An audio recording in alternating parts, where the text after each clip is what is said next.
Welcome to the Wide World of Punting, episode 4 of season 2, where we're going deeper than we've ever gone before. I'm Jacob Wynn from the Tripod. I've got the Wide World Bet of the Week, which incorporates Formula 1 and UFC to share at the end of this pod. But for the full hour, we're going to be chatting with our friend Tristan Merlehan, CEO of Top Sport, who sponsors this show, of course, all about scandals and shady business. So, as you probably know, betting is a multi-billion-dollar industry worldwide, and anytime there's that much money involved, there's going to be people that are trying to get an advantage. Don't get me wrong, if you follow the Tripod, you'll know I'm all about trying to find that edge. But today we're chatting all about crossing that line where we're talking match fixing, spot fixing, point shaving, leaked information, cheating, disqualification, suspicious betting. And Tristan shares a bunch of his own first-hand experiences dealing with all of these as a bookie. You know, no doubt many of you guys are NRL fans, and there have been several examples involving the NRL, and we discuss what took place there. Cricket examples, talk tennis, a sport that's quite well known to have been highly impacted by match fixing over the years. College basketball with point shaving, the NBA scandal with officiating, AFL racing, we talk soccer, whether it be from amateur leagues all the way through to the World Cup itself. And Tristan also explains how certain markets that used to be offered and have changed, or how rules around resultings have changed as a result of a lot of the issues that we're going to discuss through this chat. So I hope you enjoy it. From your perspective, you know, running a bookmaker where people are risking real money, and there's real money at stake on both sides depending on a result, I thought it'd be especially interesting to discuss with yourself, Tristan. So I thought the first question I'd ask would be, can you give us an example of what you guys are looking for, or what would trigger as being sort of suspicious betting pattern where you think something nefarious might be going on?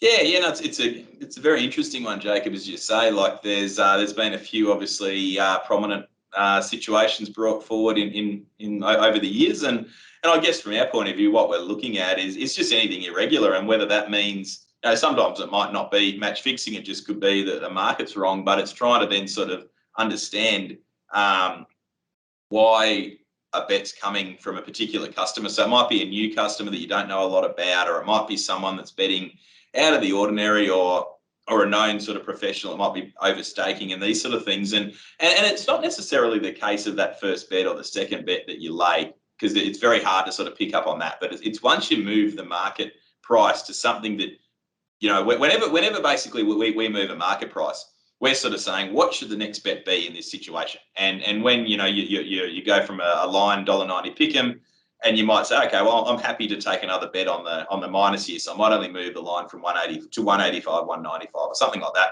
Or if you're really trying to get out of the road, you might go $1.80, $2. And then it's when you lay that secondary bet, the $1.80, you say, oh, why am I laying this bet now? What's going on here? And then you might move the price again harder. And then when the money continues to come for options that just don't seem to smell right, they're the things that you sort of look at, because, you know, as I said, like you might get right out of the road. You might go from a $1.90 to $1.80 to $1.70 to $1.60, and when there's no player movements, or there's nothing that's obvious that $1.90 was wrong in the first place, they're the ones that always sort of, I suppose, raise our suspicion and things we look at a little bit closer.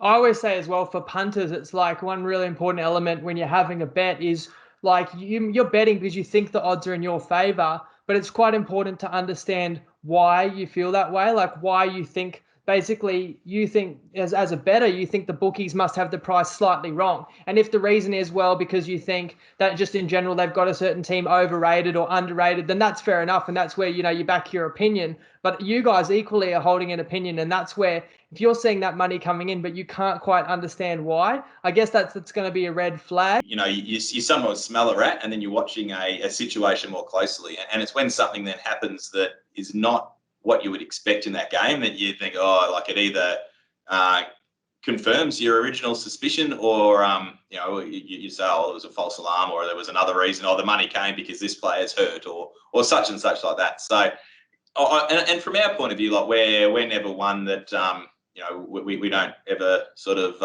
try to throw people under the bus, but by the same token, you want the integrity of the sport to be paramount, because at the end of the day, it's not just that one person having the bet, and you're doing the wrong thing by a lot of people if you're not alerting the authorities to something. So I think the industry's evolved so much over the last few years, in particular, since we've been since the product fees and the integrity agreements have come in. So I know we've spoken in depth about how the fees are structured on the racing side of things, but they have come in on the sporting front as well.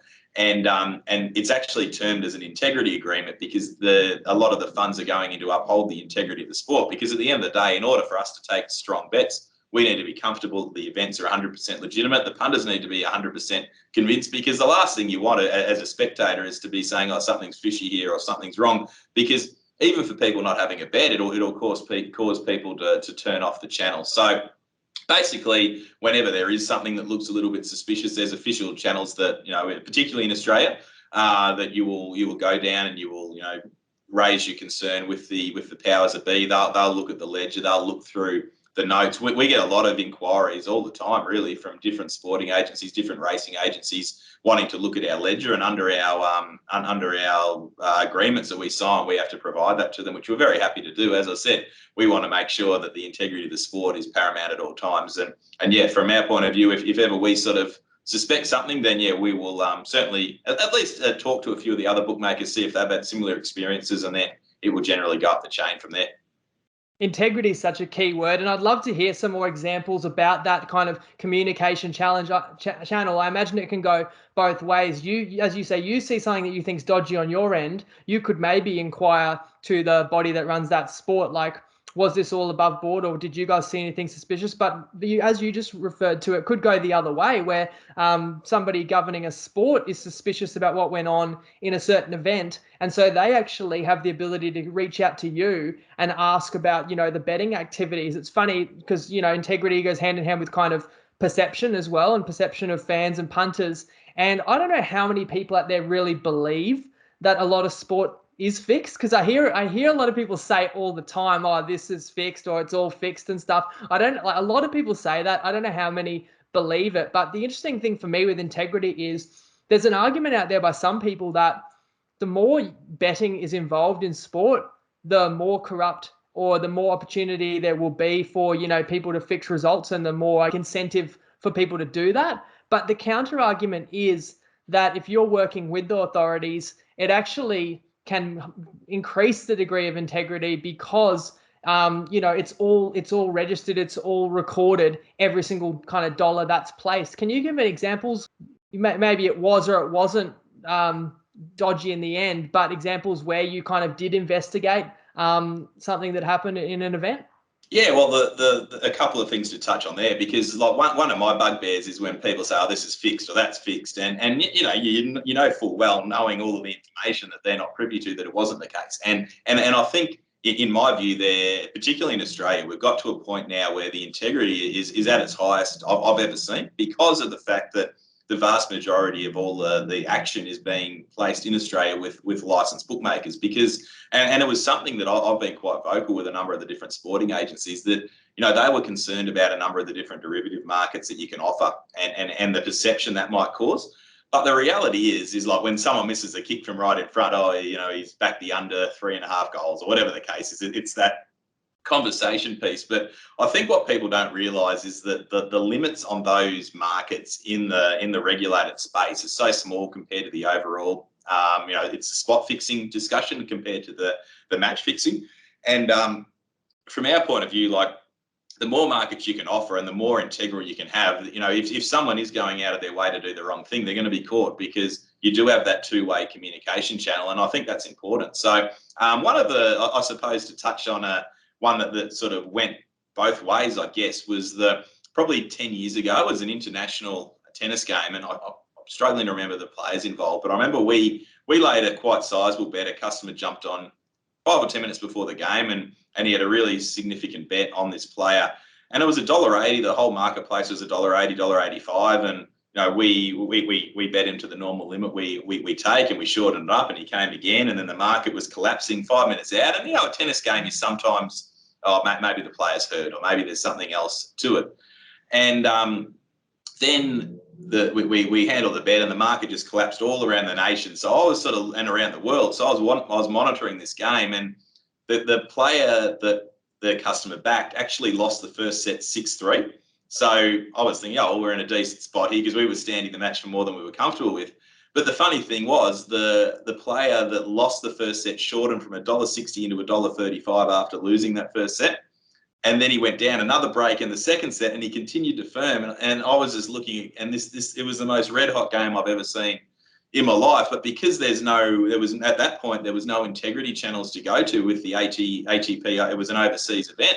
There was nothing you could do. And then and the player ended up coming back and winning 6-3, 6-love or something in the third. And it was one of those ones where the combination of seeing the bets placed and also the magnitude of the betting moves in play were really stark. And I think the ATP ended up taking action against the player, which was good to see. But, from our point of view, we had to honour the bet. It wasn't until many years after the fact that it all came to light. So that was one of the scenarios. The one on the opposite, which is a really positive situation. Can you go into that one a little bit more, whatever you can remember? So, it wasn't a Grand Slam, but it was, we're talking ATP. We're not talking some, minor tournament. Are we talking, kind of top 100? Yeah, it was, I can't remember the exact match in question, but it wasn't a challenger. Yeah. It wasn't an ITF. It was an ATP. Right.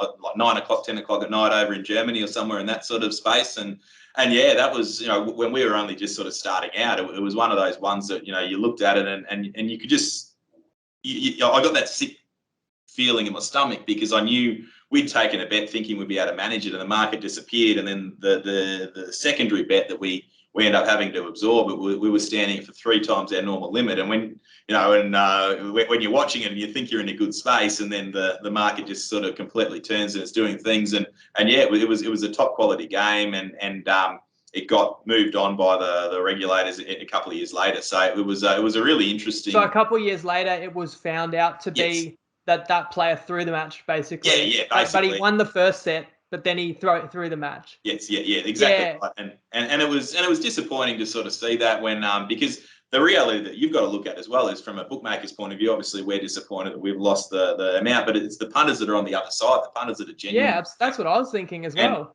And from our point of view, we weren't at that point taking a lot of action, but I can only imagine the in-play activity on that when you're seeing a player that's up the set and a break and he's at sort of $4 or $5 to win the match, and alarm bells just have to be going off at that point. So I think that's where the industry has changed, that now that you know what you're looking for, and there's so many more people onto this. I can only imagine if this occurred now, that Twitter would be going into meltdown, or some of those social media pages, because it was so obvious in retrospect.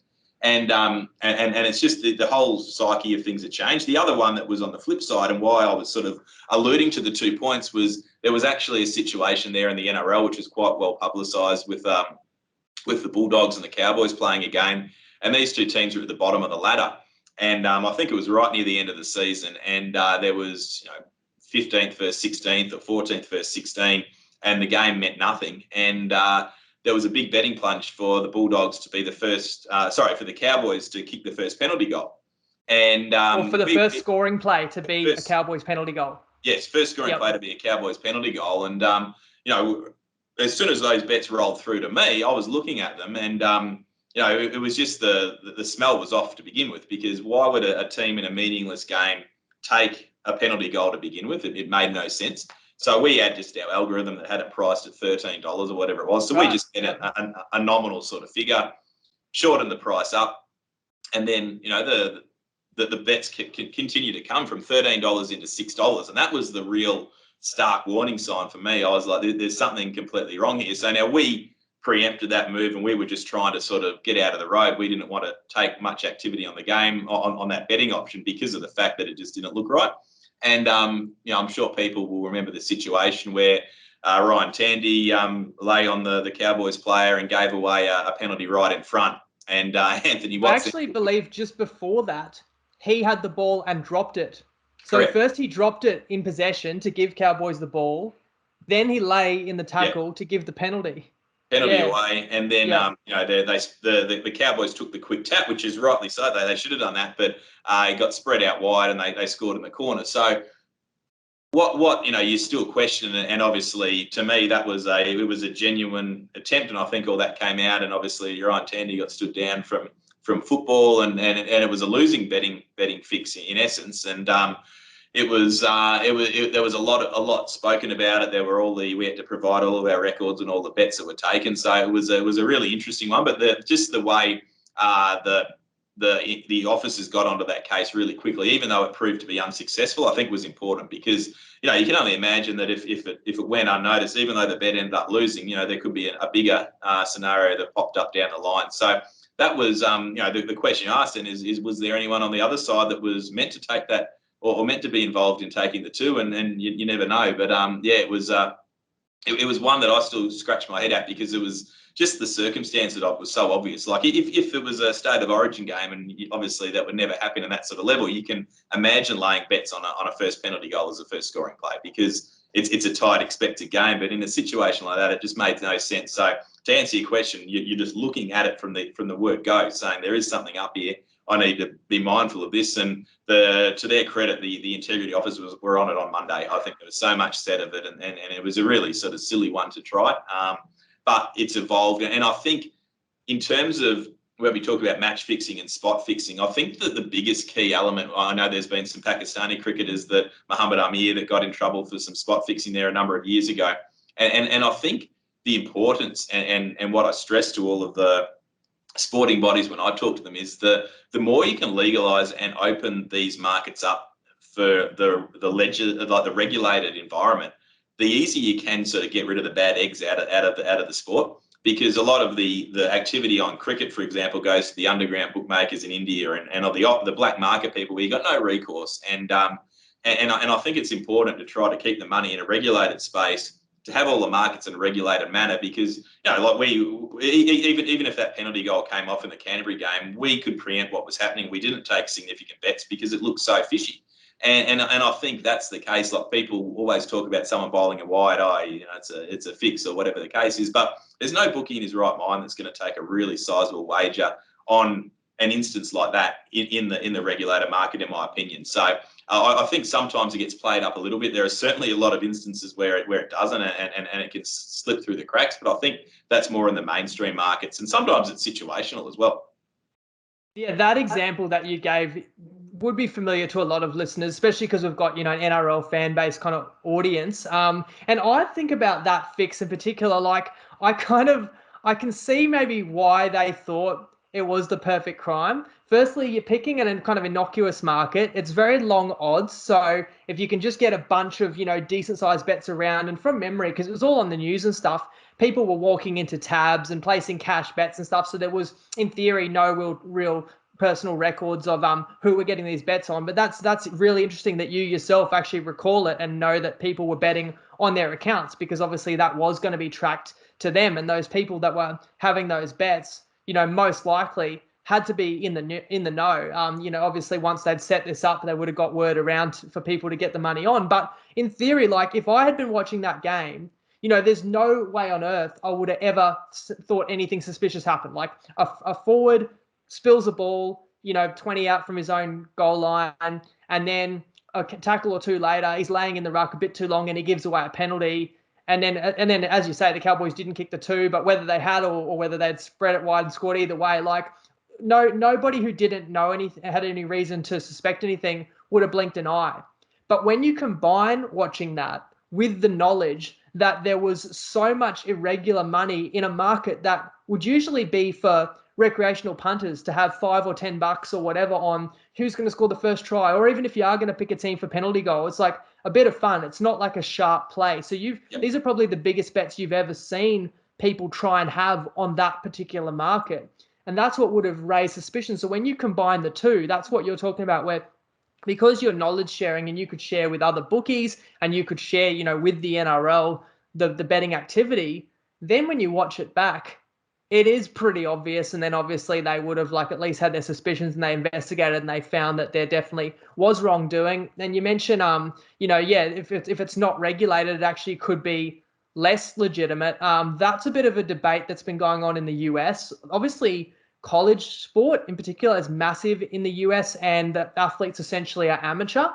So there's been a big concern because sports betting really hasn't been legalized across the US, although it's becoming more widespread now. But from what I've heard is that one of the big arguments was it's going to fully corrupt all of the college sports if people can bet on it, because because these kids that play are going to have money thrown at them to affect certain results. But the thing is, there already are a lot of people betting, whether it be offshore or betting, I guess, illegally or with unregistered bookmakers. So there already were. In fact, there's a documentary on Netflix that came out in the last few months, which kind of ties into our discussion called Bad Sport. And there's the one on the point shaving, which we can talk about what that is. And that occurred like in the 1990s in college basketball. So it actually, by legalizing wagering, it can actually make the sports have a higher degree of integrity because every, or a much higher degree of the amount of volume of money that's bet is bet legitimately. Oh, absolutely, and I think it's an interesting one where, with us, for example, in that Bulldogs game where we didn't take a significant amount in terms of true dollars, but we could see the movement, and a lot of the other bookmakers would have seen the movement as well. And I'm not for a second saying that the people that backed it with us were actually in on the fix. And I think that's an important distinction, because sometimes you can back something because you see a market moving, or someone asks you, can you put a bet on for me here? Have you got a Top Sport account? And so that's a tricky thing from a regulator to try to understand, who's actually involved. But when the importance of having the money in a regulated space, even though a lot of the guys probably doing the wrong thing are going to try to be smart enough to stay off the radar and go into a tab and bet cash, or in America go to an SP down at the pub. They get greedy and they end up trying to get more on, and they say, oh, the odds are still $13 here at Top Sport, or they're $14 at Sportsbet.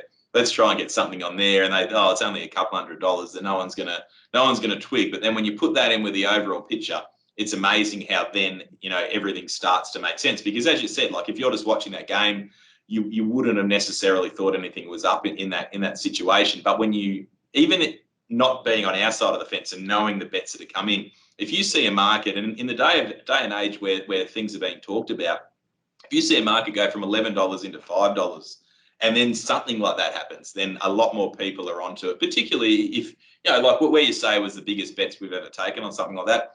We had customers that had models that were taking teams that they felt were more likely to kick penalty goals or whatever, and we'd take some sort of sharp action on those sort of things, more so when we got the market priced up wrong. So we did have some sort of sense. And imagine if a rain rolled in or something, like I can understand there would be legitimate reasons why someone could bet that. But, you could have looked at those customers and seen, have they ever bet first points before, or have they ever backed the penalty goal? And that's where you talk about betting behavior. It's like, had that person ever bet rugby league before, because if they hadn't, it's even more sus.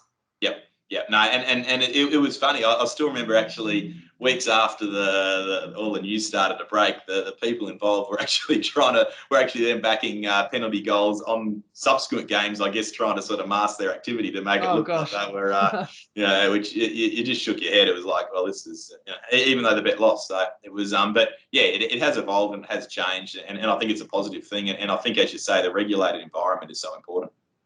Well, love to hear more, examples. We'll go through a few, but what about just the other side of the coin then? So we'll talk about, protecting punters, because even in that example, if you were to, significantly drop the odds of a penalty goal, you'd probably be winding out, the odds of other scoring options. And to people who are not in the know whatsoever, and you go back to that tennis example, well, they're just seeing value, and they're seeing something that's too good to be true. Go back to the tennis example where they saw a bloke who's up a set and up a break, but paying $4 in the second set. They're probably thinking you guys have made a mistake, and they're likely to bet bigger on an event that's, almost has no chance of winning because there is a fix involved. So can you give us any examples where customers have actually reached out to you and said, hey, like, because they lost their bet or whatever, I reckon, this was dodgy, this was dubious, whether they were right? Or do you get some ones as well where people complain and tell you something was fixed, and they may be just talking out of their wallet, and you look into it and there's really nothing much into it? Yeah, and I think that's the common one, and that's what, as I touched on a while back, it does irk me that this has been fixed, because it's probably not the case more often than not. But yeah, you get someone like that match was fixed, I bet the other side can have a refund, and we pay on the official result, and obviously we have to do that under our policy. But I think one of the things that have come in now, like there was an example there of a race where actually a horse weighed in light, and that's another way of, in essence, cheating. Where I think it was a pretty genuine sort of mistake more than a cheating sort of offence. But a horse basically weighed in light, won the race, and all the customers lost their money, even though they backed the winner, which we had to end up paying on the horse that ran second. Was this back in the day before? Like nowadays, you seem to all do the protest payout, yes. But was this before that? Well, no, this was this year. This was a recent sort of scenario, and the protest payout covers protests. A DQ is a different sort of scenario. Oh, okay, so, I'm with you. Yeah, so obviously, and the light horse won, and did it win at good odds, or? Oh, it was a favoured sort of runner. And did you have a lot of people backing it? Yeah, we had a lot of people backing it, and the difference between a protest and a DQ is that when someone loses on a protest, their horse could have won, and they could have been paid out, but the jockey's obviously done something, and there's been a protest and all that. With difference with a DQ is that horse was never ever a chance of being paid as a winner from the moment they left the gates, because the horse was never going to be weighed in correctly when it got into the winner's circle. So it's a big difference there, and it's something that we ended up doing the right thing and paying out and doing a fair pay sort of play out. So I think that's probably how the industry's evolved, where now there is a lot more of this. So you do take it on a case by case scenario. If there is some genuine sort of gripes, and it does look like the right thing to do would be to pay out, we certainly do. And you look at it from like a Melbourne Storm scenario when they won the comp, and then many years later the salary cap situation occurs.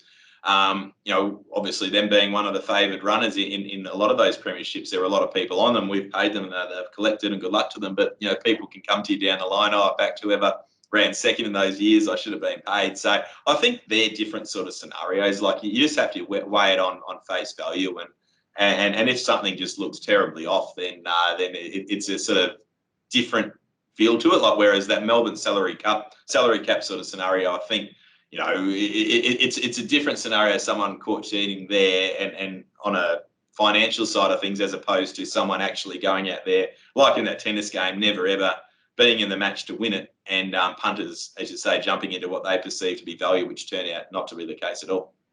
Yeah, cheating is kind of another one as well, which there's lots of kind of famous examples and we can touch on too. So can you think of any examples where a result was ever kind of overturned, but soon afterwards, but you would have already paid out on one side? And then what do? You kind of get stuck in a situation where you feel obliged to pay both sides, or then do you have to go back and say, to the people that won, but whatever, their team won by mistake, or the team was found to be cheating, or whatever, whatever example it is. Have you ever had a scenario like that? Yeah, well, you do get them occasionally, and first things first, if you paid someone and if the result stays official, then there's nothing you can do. Then that's when probably the goodwill payout will come in. It's funny, Dad was actually telling me a story a while back, actually, where he's been a bookie on course for many years, and he actually pioneered horse racing betting on the Gold Coast in South Australia. So basically, back in the day, it was very rare for bookmakers to actually bet on the South Australian races unless you're at the Adelaide track. So he had people flying in from all over the country to bet with him on this day, and he laid this horse to the owners, actually, and they had $10,000 on the horse at $8. And this was 30 years ago, so it was a very, very sizable bet. And anyway, the horse flashed home, and it just got bobbed. It missed by a neck. And anyway, Dad's thinking, we got the cash here. And then the person putting the numbers in the frame actually put the incorrect number in, and he put the number of the horse that ran second, and they declared correct weight.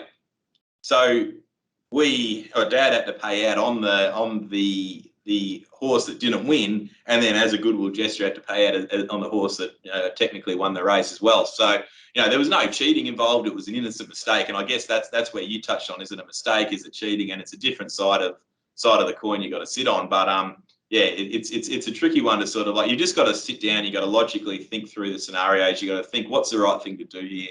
Like we're very fair in everything we do, and you just got to say, well, is the right thing to do a justice payout here, or knowing the fact that you've already paid out these other customers, there's nothing you can do in that space. Can you recall any other examples of, suspicious betting patterns that led to real world examples of some form of a cheating or fix or inside information? Yeah, well, it's a funny one. There's a couple of scenarios you look at in terms of soccer, and the difference is people saying it's a fix or is it gameplay, and sometimes when a team has to play at a draw to get into into the next round in a soccer playoff. Is that a fix or is it gameplay? Like, are you going to blow the whistle? And that is that the smart thing to do? And they're the things. So I've seen many instances in World Cup games or in those sort of things where the draw is incredibly short, so it's factored into the betting. And I guess that's a tricky one. If someone scores a goal and then someone goes down the other end and scores another goal 2 minutes later, then there probably is a bit of ill feel about that. Whereas if they're playing a very defensive game and it sits on 0-0, it's a completely different scenario. So they're the things. The one that I sort of always go back to is the betting plunge that involved Newcastle when Joey Johns hurt his neck and he was withdrawn from the side against the Warriors. This was many, many years ago, and it was one of the biggest plunges I've seen. I think they went from 440 into close to favourites, and Joey hurt his neck, and he was still officially in the side, and this money just kept coming for the Warriors. And this was back in the day when all the bookmakers were taking very sizable bets early in the week, much more than what they are now. And I know we were laying them, 5,000 here, 10,000 here, and we were trying to manage our position, but the market just kept moving. And then, later on in the piece, you hear that Joey's out, and that's the reason for it. So obviously some information got leaked in that sense. We never know where it came from or how it all unfolded. But that was one where it wasn't a case the match was fixed by any means. It was just a player that's so instrumental was withdrawing from the side, and the marketplace had the match priced up in a case that assumed he was playing. So I think that's one of the things in rugby league in particular we've got a much better handle on now, and something that I think from both sides of the fence, it's a great scenario. Like, a lot of people would have had the Knights in their multis at the $1.20 odd or whatever they were, assuming he was playing. So as much as, I'm not trying to say that, it was bad for us that we've laid it all the way in, it's also bad for those punters that have taken the $1.20 shots that in theory they should have got $2 or $2.50 in their leg. And so now that the teams have to be announced, the squads have to be announced, if you know that, like on Tuesday night, if Joey's in some doubt, there's a backup halfback sitting there on the bench, and you can read 2 and 2 and you can make your own assumptions. And there's so much more information available now on Twitter, on social media, and news breaks a lot quicker. So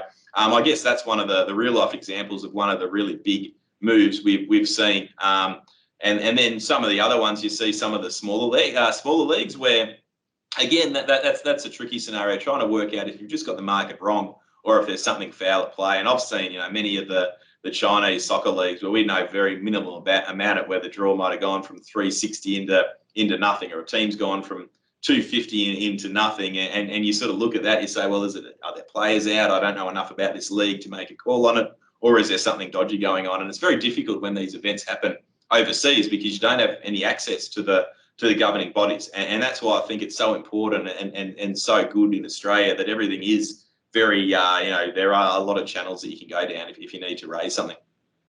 Yeah, regarding the soccer, like, pretty much there's never odds for a soccer game where the draw is favourite. Like, no matter what, like, even if two equal teams play each other, the odds for a draw is pretty much $3 or above. And that's obviously historically proven to be, roughly correct. But I know what you're talking about, because I have seen examples, even literally in a World Cup match, where the third group game, it's beneficial to both sides to draw. And I have seen the draw at like $1.90. So you do wonder, like, what level of collusion is that? Like, if the scores are level with 15 to go, just neither team's going to take any risk. And I've literally seen it as blatant. I can't remember if it was a World Cup or like in a European game where one team will just pass it back and forth in the back and the other team won't do anything. And that I guess that brings up the integrity of the whole sport and stuff. But that's a tough one. But I think if it's known going in that those teams could benefit in that way, you could argue that people have a right to kind of bet on that result, and also the bookies, should understand that. But you talk about, I guess, information too, which is not really match fixing, but it's like information that obviously isn't widely available. In that example where you guys, got whacked on the Warriors because people must have known that Joey was out. Like, nowadays, is that better, like more transparent? Like, if you do cop a lot of bets on a side because a key player is out or something nowadays, before that information is publicly available, and then it turns out a day later or whatever, or a few hours later, oh yeah, now I can see why that money came. Do you report that anywhere? Like, does the NRL, if we stick to rugby league, like, does the NRL surely have some strict rules about players wouldn't be allowed to tell their housemate, oh, like I'm not playing this weekend, or Kalen Pong is out this weekend or something? Do you know much about the rules around the information?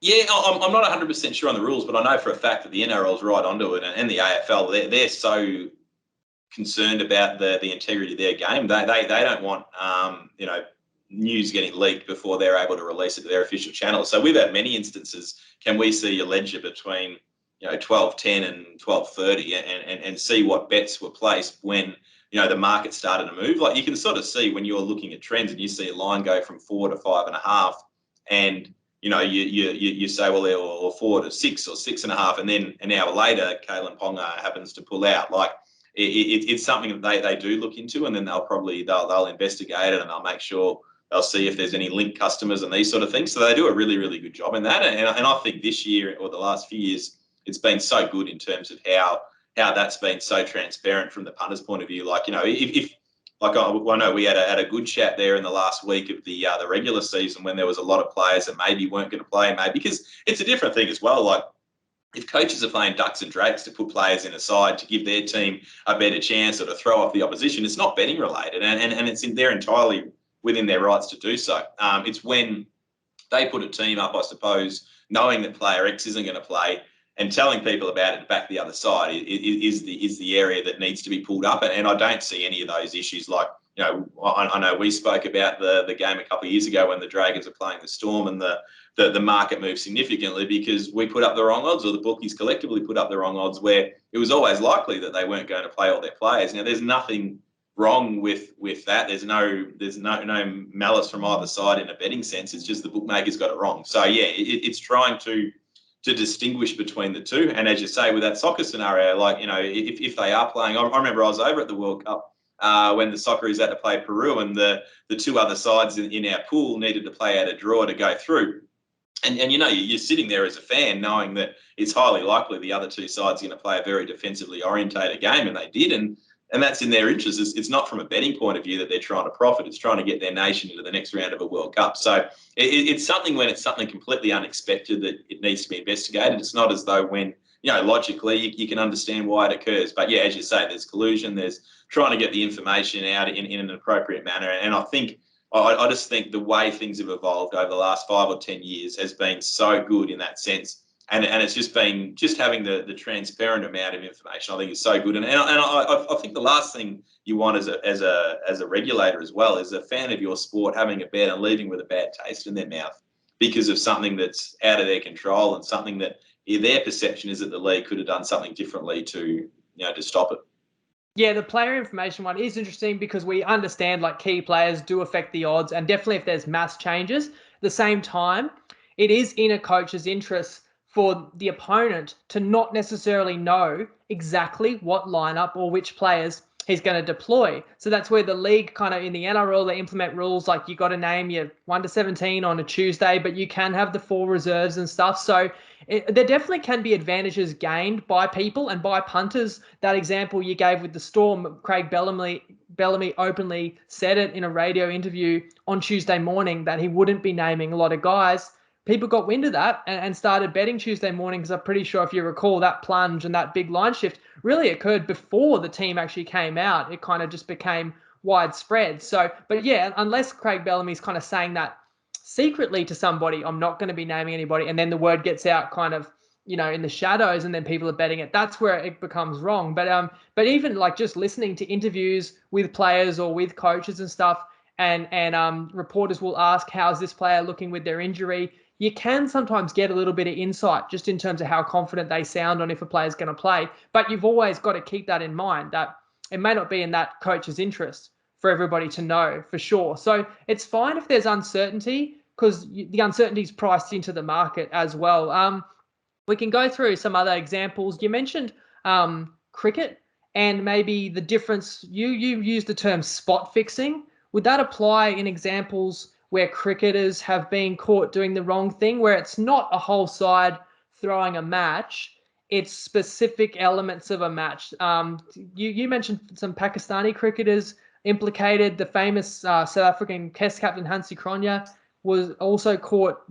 Do you have memories of that? Did you take any bets that were actually affected in those scenarios? Yeah, so for us, like they're a different scenario where that it's not necessarily the game that's being involved. Now, if you're betting on a particular player and he's a prominent player, obviously the performance of that one player is going to have a significant bearing on the outcome of the game. But the spot fixing ones that we were talking about, which involved the three Pakistani players, Muhammad Amir, Salman Butt, and I can't remember the other player, but they basically end up getting suspended. Some of them for life, and Amir got. He got a few years. I think he ended up going to jail for it as well. And that was over, I believe, some no balls or to him to concede so many runs in a particular over. And it was the captain passing the message down. And they're the things that we didn't get caught up in that in any shape or form because we don't bet on those markets. We don't bet on if there's going to be a no ball on this ball. And I think a lot of in reality, if you're a bookmaker and you're taking significant bets on a player to bowl a no ball on a particular ball, it almost could have been live betting, and it could have been like a signal, like the next ball is going to be a no ball, and then people would be betting next ball outcome. Yes. Yeah, exactly. And I think the vast majority of it occurred on the illegal side of bookmaking, but it was, again, it was probably a case of a few bets that then flowed into the regulated market. And, it was an obvious one where blokes bowled a no ball by many inches and they're the ones that I'm like. It might not seem a lot to people in the context of a game. One person bowling a no ball, how does that affect the average person? But when someone's going to do or someone's instructing someone in their team to do the wrong thing, it can start small like that. It can lead into other situations. The Hansi Cronje scenario where I think he was involved in to score more or less the next number of runs and.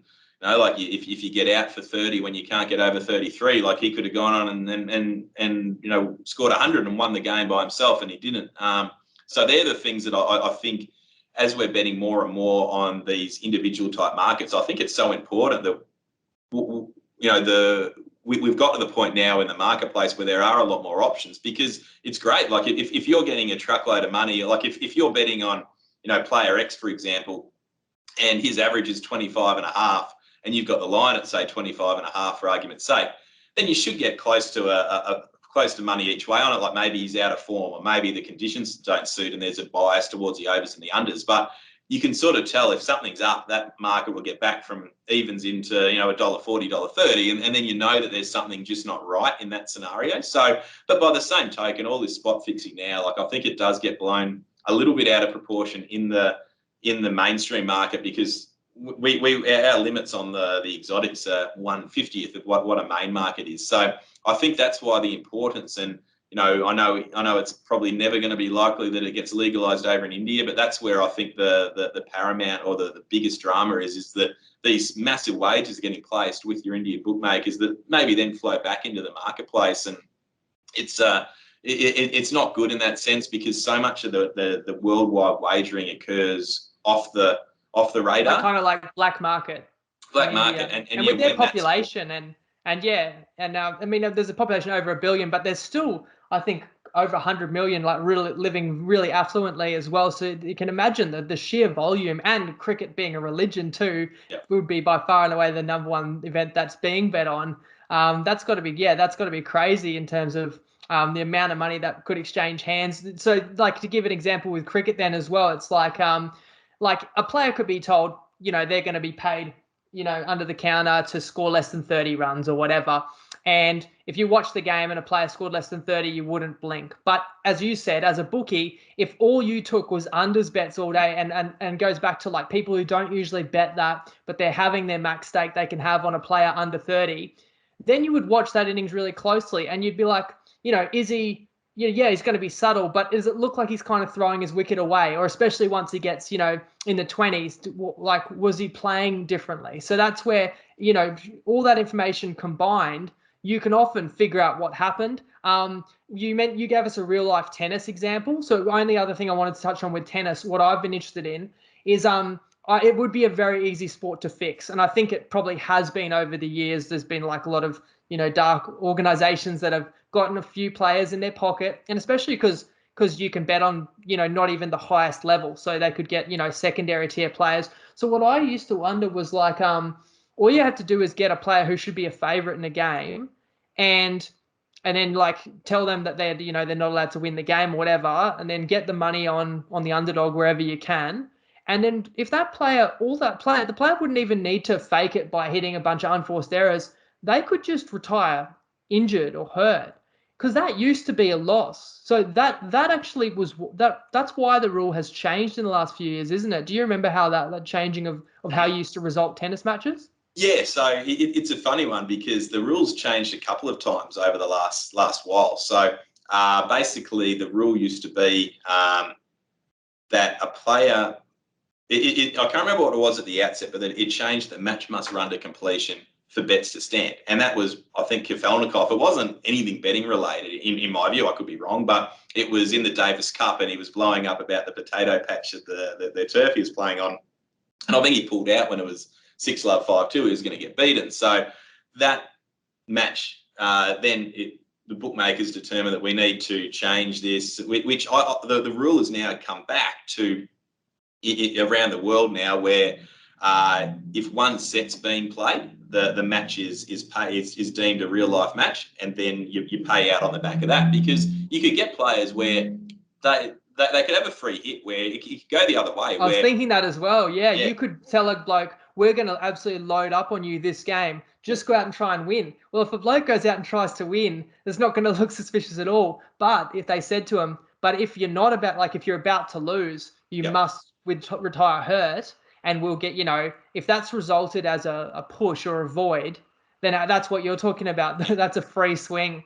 And I think that's where the whole industry has changed, because I think these real blatant ones are probably starting to disappear. But something like that, where, as you say, someone, I'll give you a cut if you go out there and win this game, and they're already going out there to win it anyway. But if they get to 5-2 down in the final set and they pull out, no one's going to think anything ill of it. But that bet was never a chance of losing, and I think that, and conversely, the punters on the other side were never a chance of winning their bet. So I think the rule now is at its fairest, where as long as one, because if someone does, because the other thing that there's a lot of betting plunges in tennis is if a guy's done his hammy and he's just going out there to collect his check, to go, I think there's a difference in the pay if they actually take the court to if they get walked over. So they can go out there. I see it often in the early rounds of the hard court tournaments, the US Open, where the clay courters go out there to collect their first round prize money. They've got an injury, they're never a chance of winning, and they'll retire 3-1 down. So that market is void, and rightfully so, because they don't get to the first set.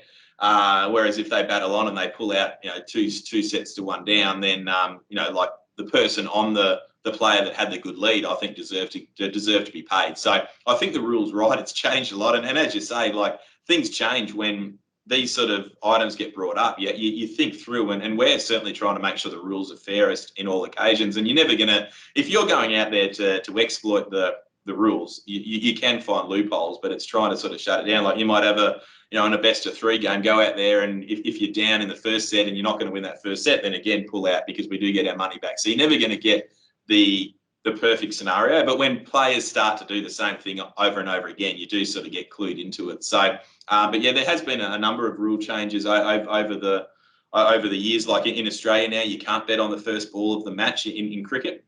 So that was obviously one of the big spot fixing concerns, where the first ball, people were saying about Harmus when he bowled that wide down in the Ashes that day. There's no way in the world that was a fix. It was someone that had a lot of nerves that just sprayed one. But the perception is there, and especially when it is compounded by some other stories that get brought out with that Pakistan sort of situation. So you'll see a lot of rules that will change from time to time, which could be a case of trying to figure out a way to deter people that are potentially doing the wrong thing. And we're certainly always on the lookout for things we can do better, because at the end of the day, it's not just about trying to protect us, it's trying to protect our genuine customers, to make sure when you're having a bet, you're never going into a bet where you've got no chance of winning. And that's the thing that makes people leave the betting industry. They leave with such a bad taste. I don't want to be involved in this anymore. And you can't have that. You need to make sure there's fairness in anything you do from both sides of the fence. Yeah, it's hard enough to win betting as it is without seeing an event where you just feel like, oh, geez, I never had a chance in that. We can do more quick hitters. I mean, we mentioned point shaving. So like the example in the documentary I watched recently was the college basketball, and the way that they infiltrated that was they took sides that were clear, big favorites, double-digit line favorites, got in on a couple of the key players. The thing about obviously the reasons why they got in on it, because these were college athletes making no money, so they threw some money at these guys. It was pretty easy to influence them. And of course in basketball, only 5 players on the court, and especially a couple of star players have a huge impact on how a game goes. And they told these guys, you don't even have to lose, you just can't win by more than that greater score. So you're not going to affect your team, really. You're not going to hurt your team. You're going to make kind of free money, and then that would cause massive line moves and stuff like that. Again, if you didn't know that the fix was in, you might be thinking you're getting great value, taking the favorite, laying a much smaller line. But the Donaghy one's really interesting too. I believe that was like kind of in the 2000s in the NBA. And from what I understand, he was a referee having a big influence on results, particularly totals, kind of because he could decide, because it's really subjective and in terms of what's a foul and what's not. There's contact, but what's a foul? And if he called it really strict and there's lots more fouls, then it's going to lead to lots more free throws, lots more stoppages, less time, in possessions, and therefore higher scoring games. And I heard that professional punters lost a lot of money in that era because they thought they were seeing value, opposing these big moves, because they didn't know why the odds were the way they were, because, on face value, it shouldn't have been. But it goes to any sport. Let's say, an official is trying to influence a result or whatever. Again, you can always follow the money. If there's irregular betting, people are soon going to see the trend of which games it was. If it's all the same official, then you're going to look closer at like what the decisions were that were being made and stuff. One other thing about like leaked information. So we did touch a bit on like kind of players being in or out. There was an example, and that's why now I think the leagues are really strict on not letting any of their own players bet, just for the optics of it as well. But I remember there was an AFL player who told his mum he's usually a defensive player, but he was going to be full forward or whatever, and then she had money on him for first goal scorer or something like that. So that's, maybe you can give an example of where kind of news has been given out that wasn't fully publicly known that affected any betting markets. Yeah, for sure. And I think like sometimes the argument people have with that is, oh, well, he's backing him to go well. Like I think the perception. Yeah, there's no fix obviously in that. Yeah, that's more just like info being leaked. Yeah. Yeah. So the perception is that if someone does poorly, that's match fixing. Whereas if someone positively performs, and sometimes I'm of that viewpoint as well. Well, like they're performing at their best. Maybe it should not be as severe a penalty, but the optics of it, as you say, are so important. Because if an NRL player, it shouldn't bet on himself to score first try, even though if he did, you could argue that, well, he's not hurting anybody because he should be. But I always think like, they could get into a 2-on-1 and then try not to pass or something because they want to score, or their mates are on them for first try or something like that. Yeah, and that's exactly right. I think there was a game, the Warriors against the Dragons, maybe 5 or 6 years ago, maybe even longer. I'm getting old, so I can't remember how time flies. But the Dragons were over in New Zealand, and they were massive underdogs in this game. And it was end of the season, and I think they all chucked in $50 or $100 on themselves to win this game at $8. And then I can't remember if they won or they got beat, but there was all this story about it, and I think they ended up copping a fine, or they told their mates, or they did whatever. And I was sort of sitting back going, I don't mind that. But then what you're saying is, why aren't they doing this on every game? Why are they picking this one game out? So then the perception is, when they're not backing themselves, are they not trying? Like, and that's the optics of it. And it's when this information gets leaked, like same as a jockey in a horse race. Like the interesting thing with horse racing is the jockeys cannot bet. So they can't back themselves. I know Ollie got fined or he got rubbed out for having a bet. J-Mac's been rubbed out for having a bet. And the perception is, why can't jockeys back themselves? Well, if they're going to back 6 out of their 7 rides on a given day, and they don't back themselves on that 7th, does that mean that horse has got none? And then the interesting thing is that trainers can bet. So you've got trainers that are effectively, trying to get their horse up that they can back their own runner. So it's a really interesting sort of dynamic. I think it's one of those ones where maybe if they actually nominated and they put down what, we have backed these runners, but I think it just gets too messy, and I think it just takes any grey area out of it. And I like, you know, it's also the optics. Oh, you can go and tell your mum, or you can go and tell your roommate you're going to back yourself here. And so I think, again, horse racing and jockeys and AFL players and rugby league players, they're so well educated in this space now, and it's gone beyond. There's so many chats at the start of the season or in a racing carnival that we know what our obligations are. We know that we can't do anything that, like I know one of the Collingwood players, I think, threw a multi on and he had to kick a goal or kick 2.5 goals or something, and it was only a $5 or $10 bet, and they made an example out of him, and he got suspended for a number of games. And you look at it, you're like, well, there's not really hurting anyone there, but it's the start of something, and it's the optics. And these leagues in Australia, there's so much money involved in them. You can't afford to have someone that starts off having a couple of little bets. You got to set an example, and I think that's what's changing, and that's why we're in a country where I feel we're in the best spot we've ever been for all this side of it. We've had a great chat today, and I've been through the dark old days, and I remember sort of, you'd sit down and you'd shudder watching some of these matches where now you can get beat, or you might concede a late try, but you never ever. I'm never ever sitting there saying, "Oh, that was dodgy." Well, one last thing with like leaked information.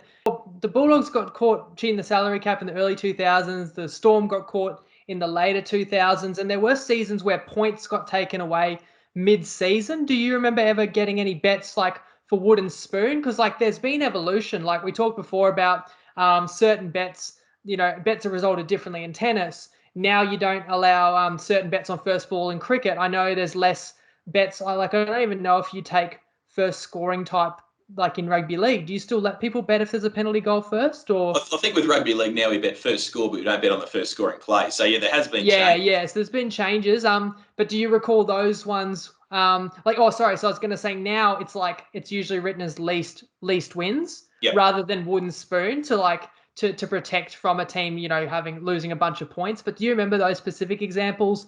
Or any others that come to mind where information was leaked? Another one would have been the Dally M Awards a year or two ago. Information leaked that Bellamy won Best Coach and stuff like that. So again, it's not fixed, but it's big bets coming in because they knew something the rest of the market didn't.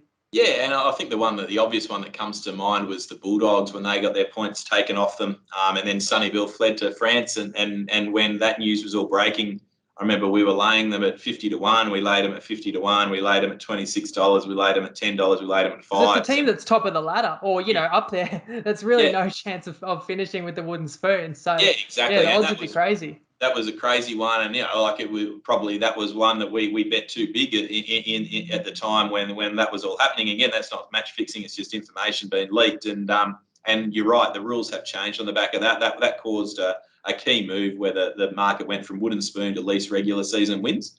And I think that's right as well, because you can only imagine the people that were on the team that were going to run last that didn't, and they're not getting paid out. So that's another typical example of rules that have changed. The Melbourne Storm one, I think that one was never really I think that one we didn't get much activity because I think you could sort of smell what was potentially happening there, and I think we might have suspended all the betting before much occurred because you could sort of sense that there was something that was about to break. But the Bulldogs one, we certainly got whacked, and then when Sonny Bill disappeared off over to France, you knew it was all sort of coming home to roost. And it was, and that was one of those ones, as you say, when the rules have changed, probably for the better, and for the better for both sides as well. I've noticed though that you can even bet on lower league soccer matches in Australia and probably other sports too, lower tier, where I know people that play in, these regional competitions, and then some of them don't make any money, or they're making a couple $100 in match payments, or at most a few thousand a season. So I guess people would wonder what stops a bunch of blokes that all play for a local sports team, but they're in the top division, but it's still a local, whatever, Brisbane competition. And they see, hey, our opponent's $5 this weekend. And I mean, on TopSport, you'll let everyone bet to win 500. If a bunch of people all got on for that, what's kind of stopping people doing that? Yeah, well, I'd imagine when these players enter into agreements, even though they are minor leagues, that they'd be entering into agreements with their club and that league to uphold the integrity. To take it one step back, there was table tennis was very prevalent in COVID, and that's obviously a very minor sport. And there's a case going on at the moment for a player that was betting, a punter in Australia that was betting on games that were made out to be fixed, and there's a big case going on about it at the moment. So he's I don't know what it's finished up at. Like we've paid him the money, and there's nothing we can do about that. But I think he's going to end up with a stint in jail, and I'd imagine, from a lower league, like as you say, I've got mates that play in those leagues as well. But if they're ever found to do anything untoward, there's severe ramifications. Even the upside of the financial upside, I don't think is anywhere near enough to. And from our point of view, where you say someone's had a big bet with another bookmaker on a Chilean League 3-all, like if these bookmakers are letting punters on for massive numbers, then I don't have any sympathy. They're playing with fire, basically. Yeah, they're playing with fire, and especially when we feel we are the fairest in the marketplace. If we are betting on these weaker leagues, and we are prepared to take everyone to win 500, and if a game goes from $1.90 and we lay it, someone wanting a big bet, we'll bet them to win 500 because we know there's something a bit dodgy. Then we'll go into $1.80 and we'll lay it again. Then after you lay it twice, and you'll put the shutters right up, and we'll never get sort of stung in that sense. And then that's when the regulators or the Soccer Australia will look at it, because they're monitoring all this as well. The last thing they want is for these things to come out. So, from our point of view, if there was ever a fix in a minor league, like the most someone could win off us, and we feel we are the fairest, would be 1,000 or 2,000, which is not worth jeopardising their careers or their livelihood post it, because if it comes out to be fixed, then particularly in Australia, there can be severe ramifications for those players. Like potentially criminal? Do you know of that? So there is there's more to lose than there is to gain. Correct. And that's where you're protected by the fact that the limits are the lower you get, the easier in theory it would be to fix, but also the less money you can really get on those events anyway. That's been awesome talking about all this. It was a really interesting topic that we had set for this season. So I think we've covered a lot of ground, a lot of real life examples. I said at the top, this would be a really interesting discussion for any sports or racing fans just to talk about. And it's been fascinating to hear from your perspective and kind of real life examples as well. So I really appreciate you sharing the listeners of Wide World of Punting. Thanks again to Tristan. I hope you guys found that as interesting as I did. If you have any more questions about the stories we discussed or anything else on the topic, Tristan's a pretty open book, so feel free to drop a comment on Facebook, on the YouTube video, ask anything you like. Plus, in general, I really appreciate the feedback that you guys share. This type of show that we've created, the Wide World of Punting, I know that only is appealing to, a portion of the tripod community. To me, it's still well worth it to have this opportunity to have these in-depth punting conversations and bring this show to you each week. But the truth is, the amount of engagement and positive feedback that we get literally factors in to how many episodes we're going to create this summer. So I've got a couple of awesome guests lined up, as well as a lot more great topics that I want to deep dive with Tristan. So you can definitely expect a couple more episodes coming out each week leading up to Christmas. But after that, that's where it comes down to us assessing how this is going and what we can and what I'm going to do. So if you do like Wide World of Punting episodes, please drop us a like, a comment, tip your mates off, anyone who might find it interesting, especially since we've deliberately made these episodes to not be dated, so anybody can jump into any episode they're interested in, audio, video, anytime you like. Enough about that. I don't like asking for any favors. If you're here watching or listening right now, I appreciate you. So let's finish up talking Wide World Bet of the Week. And firstly, a heads up or an update for those riding the random AF multi, which was the tip shared in episode 1, 5 legs, 5 sports. But that included a boxing leg, and that boxing bout is now off, unfortunately. Tommy Fury has withdrawn. I was backing Paul in that one. And if you recall, we actually got the opportunity to make it available for people to back either one of those fighters. But regardless, that leg's out. But I suppose luckily we did consider that there's always that possibility in the fight game. So we've already set up the stipulation that the multi would be alive regardless. That leg is a push or a void.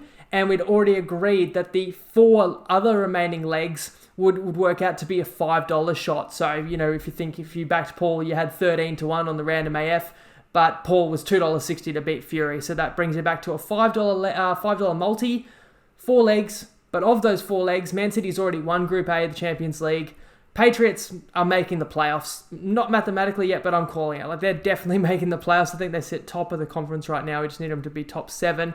The Ashes started today looking good. So far, so good. And the Ashes, Australia to win the series was already the shortest leg of the multi. So it just leaves the Brooklyn Nets to have a player to score 40 plus in a game in 2021. It hasn't happened yet. In fact, last week, Durant had 39 in a game, so that was a bit of a tease. But look, there's been 8 of the 20 games so far, still another 12 to go. Plenty of time, good fun to follow, and fun is what it's all about. So, especially if we can find some value, which I think I have here. So we really have gone wide around the world for this week's custom play. 2 sports I don't follow, to be totally frank, motor racing and MMA. So I'm not going to sit here and give expert reasoning, but I am going to be able to tell you that I know my bet is good value based on the market, and it's going to give you interest in a couple of big events. The bet is the finishing position of Max Verstappen in the Formula One Abu Dhabi to be smaller than the number of total rounds fought between Poirier and Oliveira